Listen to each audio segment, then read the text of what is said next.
Halo Sobat Denok Ayu semua, terima kasih karena masih setia menunggu video-video terbaru dari Denok Ayu Novel. Jangan pernah lupa ya untuk selalu subscribe, like, and comment, agar Denok semakin semangat upload videonya. Menantu terbaik bab 745 bagian 745. Kokskem gemetar karena sakit kepala, wajahnya berkeringat, tetapi dia mengertakkan gigi dan tiba-tiba tertawa, dan semakin keras dia tertawa. Lin Yu menyipitkan mata padanya, berpikir dia dirangsang.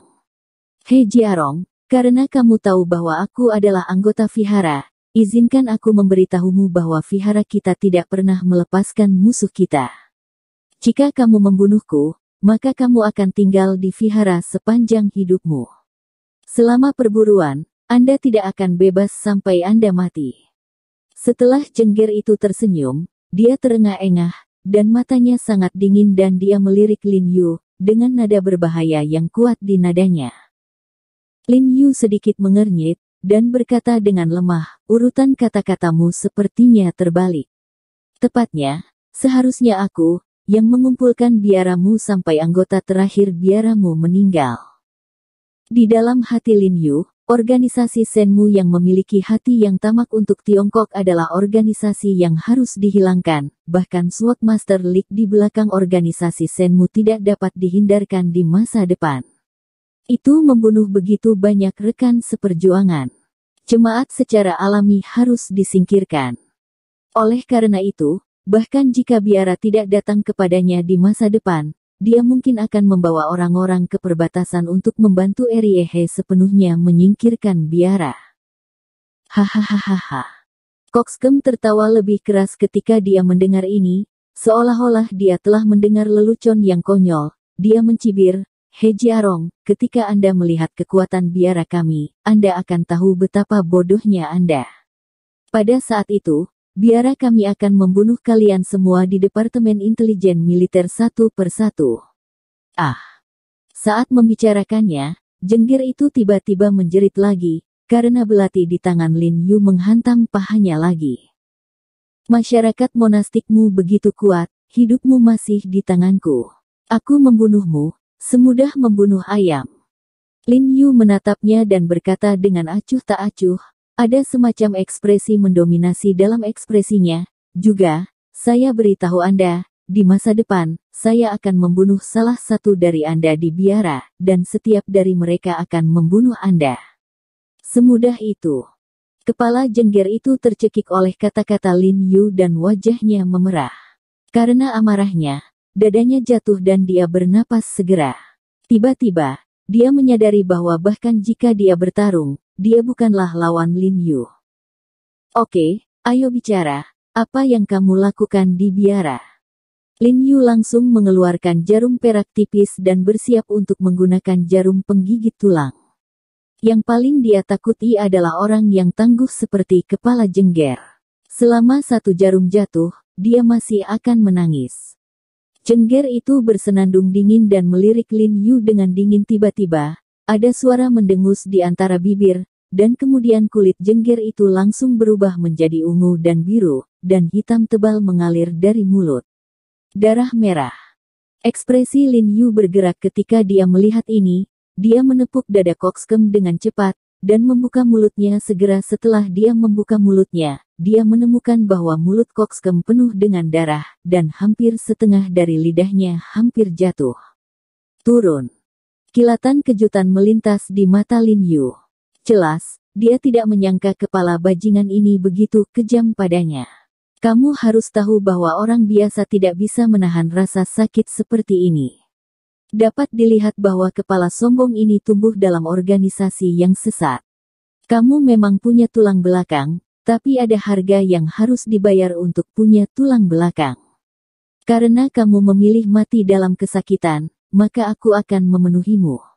Wajah Lin Yu dingin, mengetahui bahwa kepala jengger saat ini tidak lagi berguna baginya, jadi dia bersiap untuk mengirim kepala jengger kembali ke barat, memikirkan orang-orang yang mati di bawah kepala jengger, mengingat tembakan kepala jengger yang ditembakkan Jiang Yan barusan.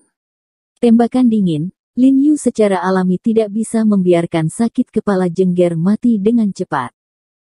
Dia merenung sejenak, dan berkata perlahan kepada kepala Jengger, "Kamu tahu, pada kenyataannya, bagi manusia, hal yang paling menyakitkan bukanlah kematian, karena tidak peduli betapa takutnya kamu, kematian akan berlalu dalam sekejap. Hal yang paling menyakitkan adalah kamu merasa putus asa hidup ditarik dari tubuh, tetapi tidak ada yang bisa dilakukan. Saya seorang dokter, jadi membiarkan Anda menikmati proses kematian adalah hadiah terakhir saya untuk Anda." Coxcomb gemetar ketika dia mendengar kata-kata Lin Yu, dan menatap Lin Yu dengan ngeri. Meskipun dia tidak takut mati, dia takut akan penyiksaan tanpa akhir. Dia menghabiskan sisa kekuatannya dan membungkuk, mencoba meraih belati di kakinya, mencoba meraih belati dan memotong dirinya sendiri. Tetapi Lin Yu tiba-tiba meraih lengannya dan memutarnya dengan keras. Seng Sheng memutar lengannya. Pada saat yang sama, Lin Yu tiba-tiba bangkit dan menginjak kakinya di kaki kiri utuh kepala Jengger lainnya. Ada klik dan suara tulang patah. Sejak itu, anggota badan kepala Jengger telah benar-benar dihapus. Sakit kepala Coxcomb membuat bagian putih matanya lurus, dan tidak ada suara lagi. Lin Yu meraih belati yang menempel di kepala dan kaki Jengger, dan dengan lembut memotong potongan kecil di tangan, pergelangan tangan dan pergelangan kaki Jengger, memungkinkan sian-sian untuk perlahan mengalir keluar. Lin Yu hanya berdiri tegak, melihat wajah yang menyakitkan, tetapi kepala Jengger yang masih sadar, berkata, "Nikmati 10 menit terakhir sebelum kamu mati. Seekor binatang seperti kamu, bahkan jika kamu pergi ke neraka, kamu harus dibuang." Panci minyak. Faktanya, Lin Yu bukanlah orang yang kejam, tetapi dia merasa metode kematian ini masih terlalu ringan untuk kepala Jengger, iblis pembunuh. Setelah berbicara, Lin Yu membungkuk dan memeriksa tanda di lengan kepala Jengger, dan menemukan bahwa itu benar-benar tidak membaca brokat kuning. Dia melemparkan tangan berdarah ke kepala Jengger dan hendak berbalik dan pergi. Pada saat ini, dia secara tidak sengaja melirik, dan tiba-tiba melihat kalung putih keperakan terlepas dari garis leher sisir. Lin Yu tidak bisa membantu tetapi mengerutkan kening. Dia melangkah maju dengan rasa ingin tahu. Dia mengulurkan tangannya dan menarik kalung di sekitar leher Jengger. Dia menemukan plat besi perak yang digantung di bagian bawah kalung. Bagian depan plat besi diukir dengan kerangka penuh celah. Ini jauh lebih mengerikan dari tengkorak biasa, dan bagian belakang plat besi diukir dengan angka 21.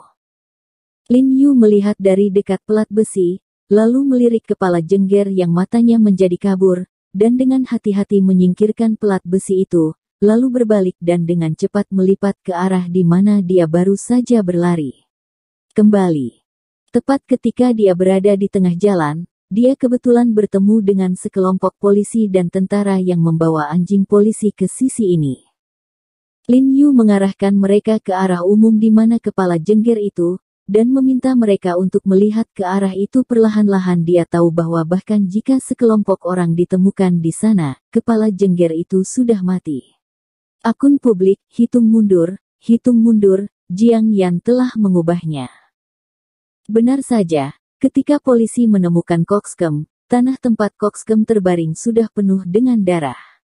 Kulit Coxcomb pucat dan kering, mulutnya terbuka lebar, dan rongga matanya cekung, seolah dikosongkan oleh vampir. Karena Tan Kai mengirim Jiang Yan ke rumah sakit umum daerah militer, Lin Yu dilarikan langsung ke rumah sakit umum daerah militer setelah meninggalkan pabrik. Dia menerima telepon dari Suekin dalam perjalanan. Suekin berkata bahwa dia dan Ye Qingmei telah dievakuasi dengan selamat. Kampung halaman, tanya Lin Yu dan Jiang Yan bagaimana kabar mereka. Lin Yu memberitahu Suekin dan Ye Qingmei tentang situasinya. Setelah mengetahui bahwa Jiang Yan terluka, mereka berdua sangat khawatir. Setelah menutup telepon, mereka bergegas ke rumah sakit, bahkan sebelum Lin Yu tiba. "Kakak Yan, kamu baik-baik saja?" Begitu Lin Yu memasuki bangsal, dia bergegas dan memeriksa luka yang dibalut Jiang Yan di matanya dengan sangat tidak nyaman, melihat bahwa itu hanya memar, tidak ada masalah besar, dan dia menghembuskan napas. Tuan Sue, kakak perempuan, apakah Anda baik-baik saja? Lin Yu menoleh dan menatap Sue Qin dan Ye Qingmei, dan bertanya dengan nada prihatin. Kami baik-baik saja. Sue Qin dan Ye Qingmei menggelengkan kepala dengan lembut. Jiarong, maaf, aku menyalahkanku kali ini. Sue Qin menggigit bibirnya, dan berkata dengan nada mencela, jika aku tidak meminta Yan Yan dan yang lainnya untuk melihat rumah hari ini, aku tidak akan. Bagaimana saya bisa menyalahkan Anda? Anda tidak tahu bahwa hal semacam ini akan terjadi. Sebelum Sue Qin selesai berbicara, Jiang Yan tiba-tiba mengulurkan tangannya dan meraih tangan Sue Qin, dan tersenyum lembut padanya. Hari ini, Qingmei dan aku sama-sama ketakutan. Terima kasih karena kamu berada dalam bahaya dan menjaga kami, jika tidak kami keduanya diperas sampai mati oleh orang banyak. Ya, Tuan Sue, itu bukan urusan Anda. Ye Qingmei juga mengangguk, dan berkata kepada Jiang Yan, Yan Yan, aku akan mengambil cuti untuk menjagamu di rumah hari ini. Tidak, bagaimana aku bisa begitu mual? Jiang Yan tersenyum. Sebenarnya aku juga takut, dan aku ingin istirahat di rumah. Ye Qingmei tersenyum malu. Aku juga ketakutan. Sue Qin tersenyum dan meraih tangan Jiang Yan dan Ye Qingmei, dan berkata dengan emosi, kami bertiga menderita bersama kali ini. Lin Yu melihat adegan harmoni ini dan merasa sangat senang di dalam hatinya, melihat bahwa keterkejutan barusan tidak terlalu mempengaruhi mereka bertiga. Dia tidak bisa menahan napas untuk waktu yang lama, dan kemudian memanggil Tan Kai di pintu untuk segera keluar dari bangsal, dengan ekspresi serius di wajahnya. Kai berkata, apa kau tahu asal mula para pembunuh ini? Tan Kai sedikit terkejut saat mendengar kata-kata itu, lalu menggelengkan kepalanya untuk menunjukkan bahwa dia tidak tahu. Apakah kamu tahu hal ini? Lin Yu berkata bahwa dia mengeluarkan plakat besi dengan tengkorak dan tulang bersilang, dan 21 di kepala jengger dari sakunya dan menggantungnya di depan Tan Kai.